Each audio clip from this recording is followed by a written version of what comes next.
بسم الله الرحمن الرحيم يا أيها الذين آمنوا اتقوا الله ولتنظر نفس ما قدمت لغد واتقوا الله إن الله خبير بما تعملون۔ اے ایمان والو، اللہ سے ڈرتے رہو اور ہر شخص کو دیکھنا چاہیے کہ اس نے کل یعنی آخرت کے لیے کیا سامان بھیجا ہے، اور ہم پھر کہتے ہیں کہ اللہ سے ڈرتے رہو، بے شک اللہ تمہارے سب اعمال سے خبردار ہے۔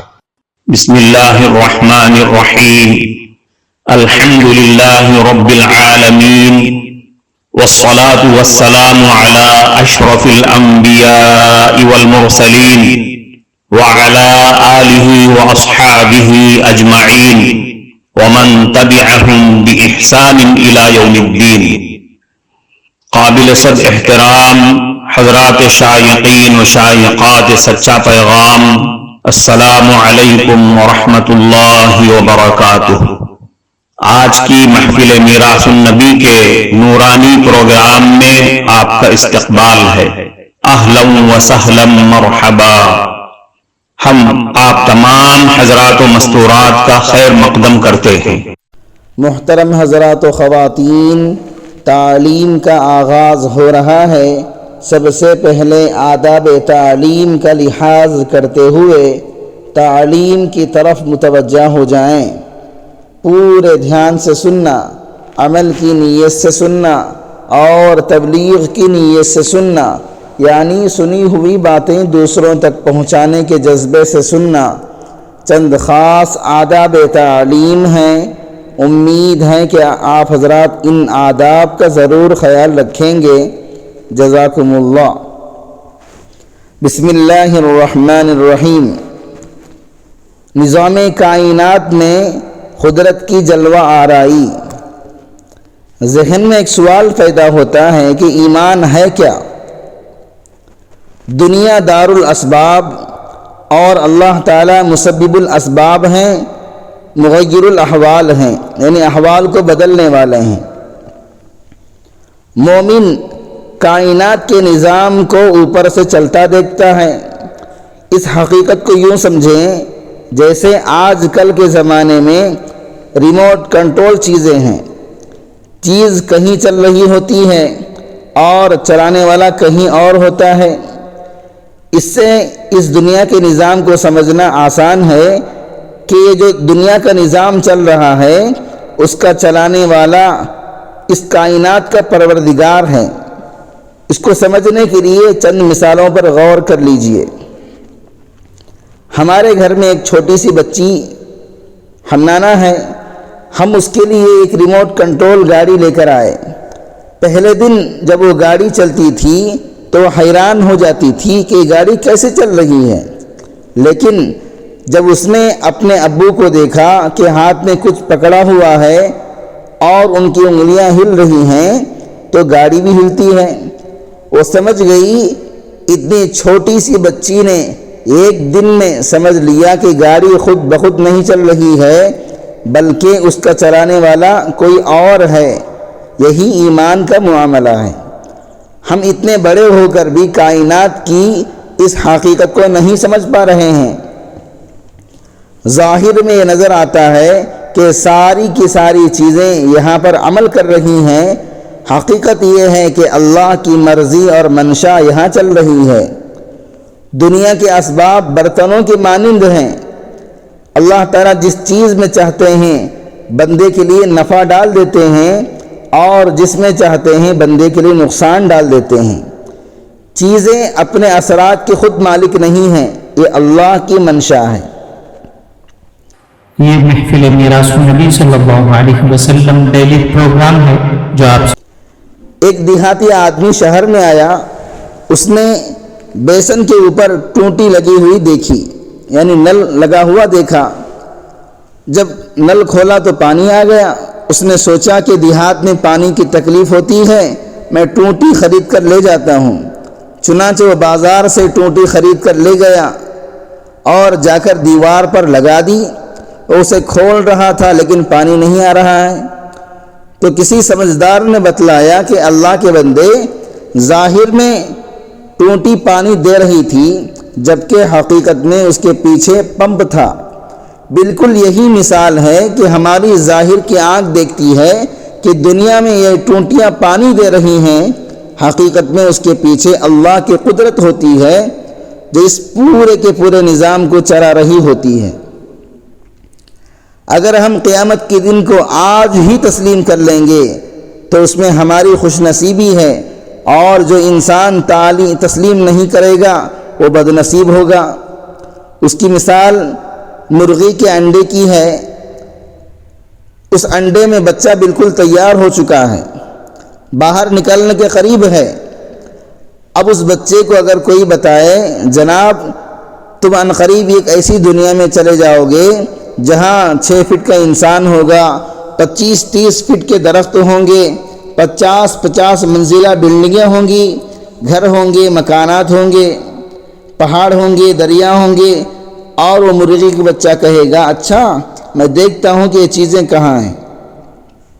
تو اس کو یہ چیزیں انڈے کے اندر رہ کر تو سمجھ میں نہیں آئیں گی۔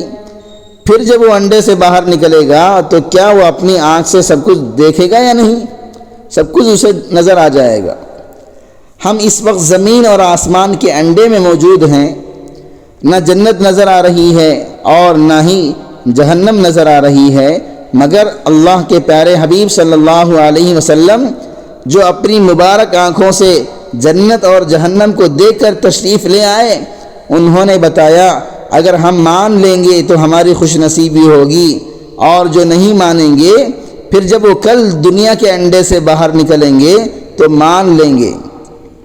فرعون نے مرتے ہوئے نہیں کہا تھا آمنت انہ لا الہ الا الذی آمنت بہ بنو اسرائیل وانا من المسلمین۔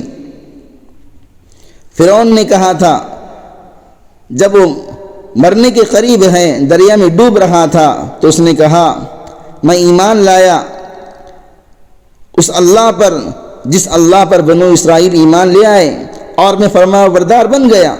اب بتاؤ جب موت کے قریب جا چکا ہے، مرنے والا ہے، ڈوب رہا ہے، اب وہ کہہ رہا ہے کہ میں ایمان لے آیا، اب اس کا ایمان قابل قبول نہیں ہوگا۔ اس دینی اور ایمانی بیان کو سننے کے دوران ہی اس کو لائک کر دیجئے اور شیئر بھی کر دیجئے تاکہ دوسرے بھی اس سے فائدہ اٹھا سکیں۔ اللہ آپ کو جزائے خیر عطا فرمائے۔ ایک مچھلی پانی میں تیر رہی تھی، اس نے گوشت کا ایک ٹکڑا لٹکا ہوا دیکھا، جی میں چاہا کہ میں کھا لوں۔ اس کے ساتھ ایک بڑی مچھلی تھی، اس نے کہا خبردار تم اس گوشت کے ٹکڑے کو مت کھانا۔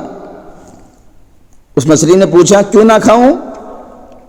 بڑی مچھلی نے بتلایا اس لیے کہ اس ٹکڑے کے ساتھ ایک کنڈی بنی ہوئی ہے، جیسے ہی تم اس ٹکڑے کو کھانے کی کوشش کرو گی تو کنڈی تمہارے حلق میں اٹک جائے گی، پھر اس کے پیچھے دھاگا ہوگا اور اس دھاگے کے پیچھے ایک ماہ گیر یعنی مچھلیاں پکڑنے والا ہوگا، وہ تمہیں کھینچے گا، اور جب وہ تمہیں پکڑے گا تو تم پانی کے بغیر مر جاؤ گی، یعنی پانی سے نکل جاؤ گی، خشکی میں چلو جاؤ گی تو تم مر جاؤ گی۔ پھر وہ تمہیں گھر لے جائے گا، بیوی کو کہے گا کہ میں مچھلی پکڑ کر لایا ہوں، وہ چھری ہاتھ میں لے کر تمہارے چھوٹے چھوٹے ٹکڑے کر دے گی، پھر وہ تم پر نمک مرچ لگا کر رکھے گی، اور جب وہ نمک مرچ اچھی طرح ان ٹکڑوں میں جذب ہو جائے گا تو پھر وہ تمہیں ابلتے تیل میں ڈال دے گی، وہ تمہارے کباب بنا دے گی، کباب بنا کر وہ دسترخوان لگائے گی، پھر وہ سارے گھر والوں کو بلا کر کہے گی جی آج مچھلی پکی ہے، چنانچہ لوگ آ کر دسترخوان پر بیٹھیں گے، تمہاری ایک ایک بوٹی منہ میں ڈالیں گے، 32 دانتوں سے چبا کر کھائیں گے۔ یہ ساری کہانی سن کر وہ چھوٹی مچھلی کہنے لگی اچھا میں دیکھتی ہوں۔ اب اگر وہ پورے دریا میں چکر لگا کر دیکھے تو کیا اس کو شکار کرنے والا نظر آئے گا؟ کیا اس کی بیوی نظر آ سکتی ہے؟ کیا نمک مرچ نظر آئے گا؟ ابلتا تیل اسے نظر آئے گا؟ نہیں، کچھ بھی نظر نہیں آئے گا۔ یہ تو اس کے ماننے پر منحصر ہے۔ اگر مان لے گی اور بچ جائے گی تو فائدے میں رہے گی، اور نہیں مانے گی تو جیسے ہی اس کو منہ لگائے گی اور شکاری کی کنڈی اس کے حلق میں اٹکے گی تو باقی مناظر خود بخود دیکھ لے گی۔ یہی انسان کا حال ہے۔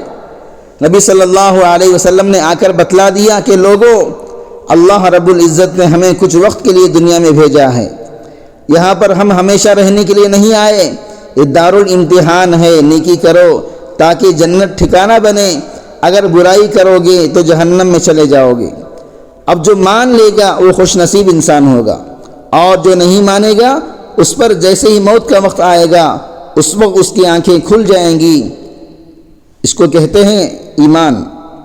اس لیے ہم یہ بات دل سے تسلیم کر لیں کہ یہ نظام اللہ رب العزت کی منشا سے چل رہا ہے۔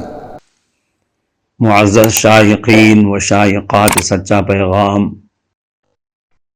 آپ کو اندازہ لگ گیا ہوگا کہ یہ مضمون کتنا اہم ہے اور کس قدر فائدہ مند ہے۔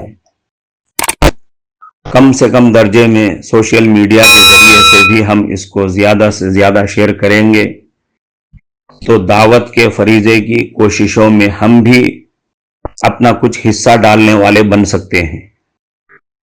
لہذا زیادہ سے زیادہ اس کو عام کریں تاکہ پوری دنیا کے ہندوؤں کی غلط فہمی دور ہو جائے اور انہیں یہ زمینی حقیقت معلوم ہو جائے، اور وہ اپنے اصل مذہبی لیڈر پیغمبر آخر الزماں حضرت محمد الرسول اللہ صلی اللہ علیہ وسلم کو ماننے پر مجبور ہو جائیں اور کلمہ پڑھ کر آپ کے ساتھ ساتھ وہ بھی جنت میں جانے والے بن جائیں۔